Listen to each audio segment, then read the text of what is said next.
This was 100 minutes under the stars with the camera set up to just go ahead and take these pictures in sequence using the intervalometer, that external device that allows us to set up the timing of the pictures. With the Orion Starshoot Autoguider, notice that in all of the pictures the stars have remained perfectly pinpoint, so it was able to do a great job in terms of auto guiding. So I'm just going to select all of those images, and then up here under File in Bridge, we want to open these in Camera Raw. So that will open up the next program, allow us to do some work on each of these photos. So we're going to start with the first one, and you may look at Adobe Camera Raw and set it up for these settings, ProPhoto RGB, probably a resolution of 300 pixels per inch, and in that setting there. Over here under the camera calibration, you can use the most current one. We've tended to stick with 2010, although a more updated one would be 2012. If we kind of work across over here under the first menu, we can adjust our white balance. Rather than adjusting these sliders, we tend to go up and use the eyedropper, which is the white balance tool. Click on that, and then click into an area of the photo that's pretty dark, and we'll do it there, and you'll see that it adjusted the white balance somewhat for us. There's an area in here too where we can do a lens correction. You'll notice that in the corners of the pictures quite often there's some vignetting. It's going to be darker than others, and so if you want to adjust that just a little bit, you can kind of see how the histogram there is moving and what the midpoint is, so we can lighten up or darken those. There's another way that we'll be able to make that adjustment in Photoshop as well. So if we go back to our basic, we can adjust the brightness and contrast a little bit, and so I'm just going to adjust that contrast. You can see it gets darker there. You don't want to slide your histogram off the edge of the chart up here. Want to retain that data. If you wanted to brighten it up just a little bit, we could do that, and might pull out a little bit more of the nebulosity in these particular areas. We also can go to a little bit of the curves function and play with that just a little bit. What we tend to do is use the chart here. One can also just use the pointed here, and we can just kind of try to pull up the data there that comes out a little bit brighter, and pull our white midpoint down just a little bit in this area, and go back and forth there.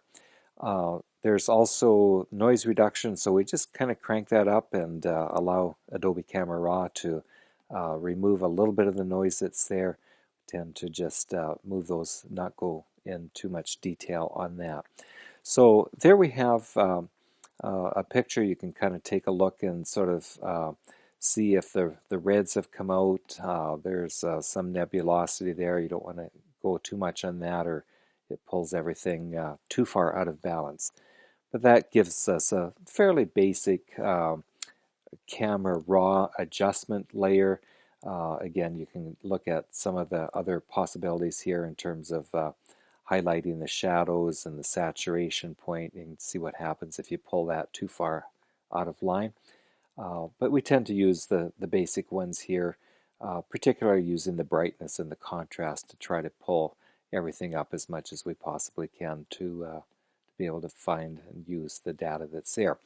So once we have the one image kind of in the position that we want, what we'll do is go up here and select all of the images, and then all of the changes that we made to this first image up here by hitting the synchronize button allows us to apply those same characteristics to all of the other images.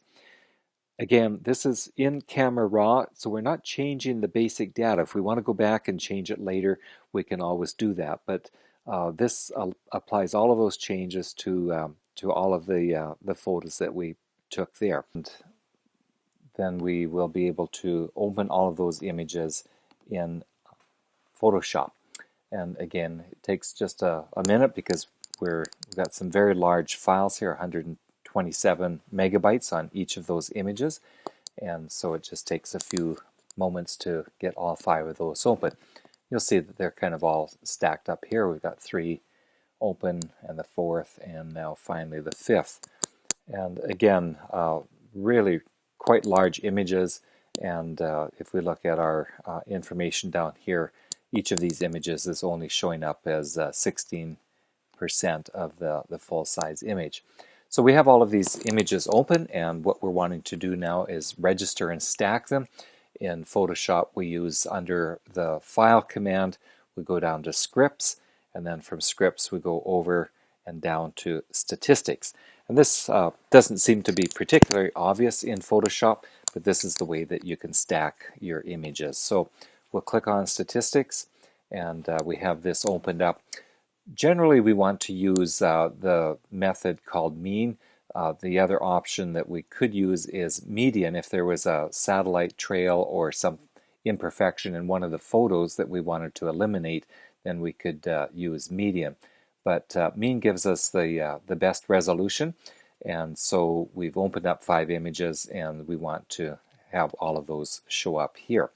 And so once we've selected those, it says we'll attempt to automatically align the source images, and this will align and stack them. So press the OK button, and even though this is the newest, fastest Canon,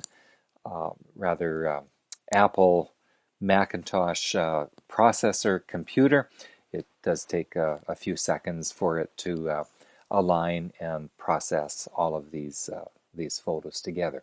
But you can see already that it's creating a new image up here, which will be untitled, and it will be a Photoshop document. So we'll just have to wait for it to finish its whole processing. If you have an older computer, this can actually take quite a while. You want to go pour yourself a cup of coffee, maybe watch a movie, and then come back, and your photos will have been registered and stacked into the new image. But we're hoping this won't take too long, and we'll just watch it work here. So, and the first thing we're going to do is save it so that any changes that we make on this one will show up. And we'll just put it with all of the other ones and give it the title M33. And again, it's a Photoshop graphic. So there we have it saving. Again, a very large file. See, 105 megabytes. But that's basically all 5 of the ones that came out of the camera. We made adjustments in Adobe Camera Raw, and now here we have it in Photoshop.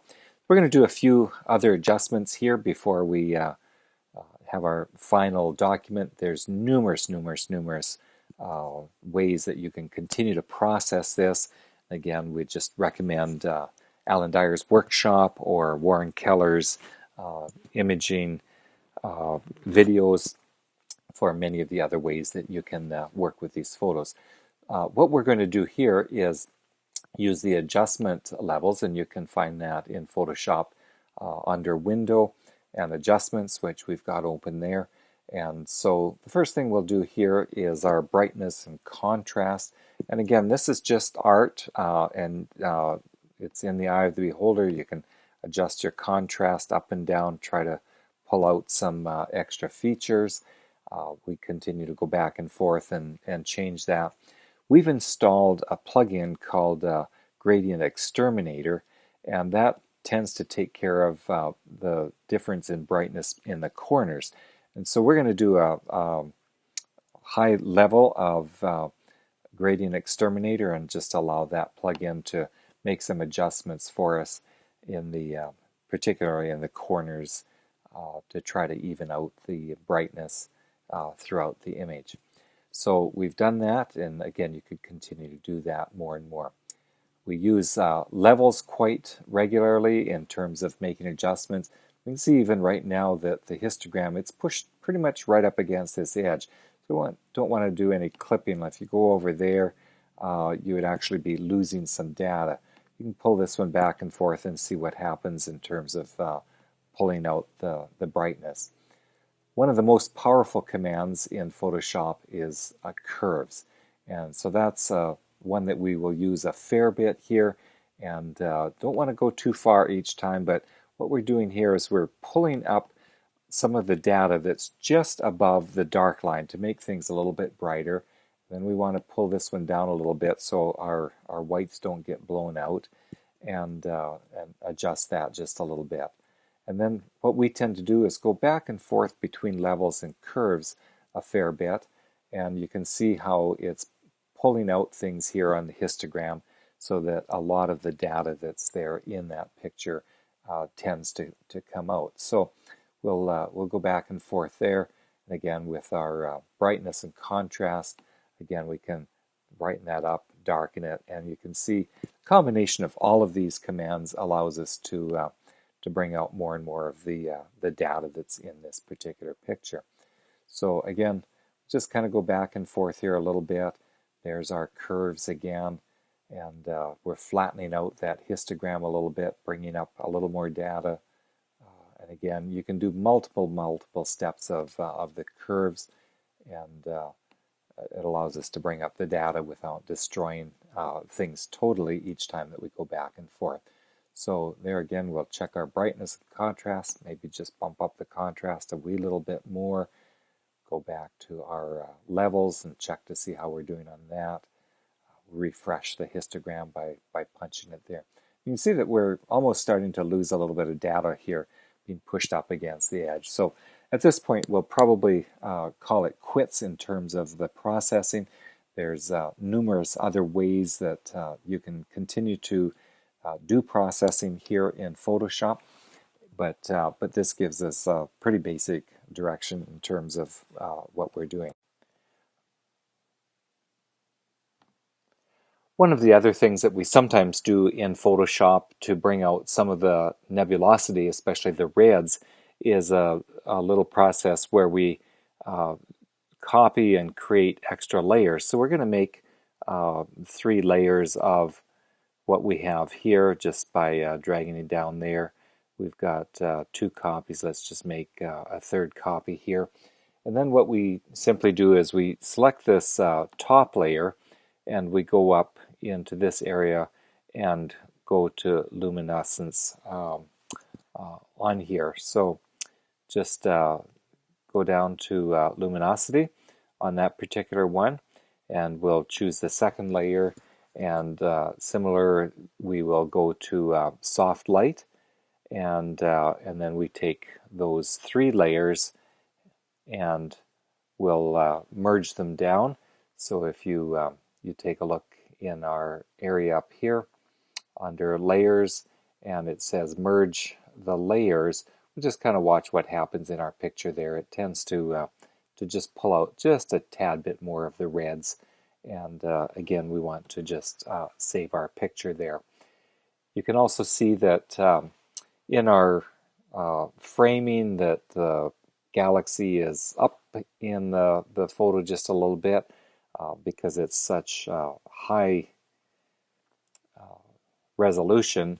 We can do some cropping of this particular picture, which we'll do as soon as we're finished the saving of it there with those luminosities. So we'll just select our crop tool here, and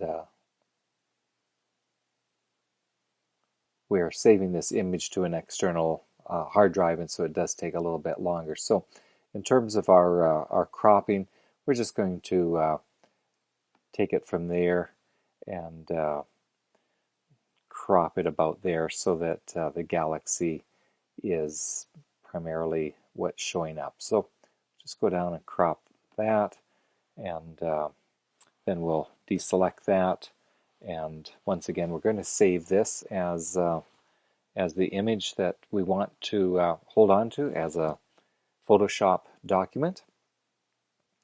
And once we've got that, we'll convert it to a JPEG so that we can distribute it and upload it to websites and use it a little more freely. So there, once we have that, it's going to show up there.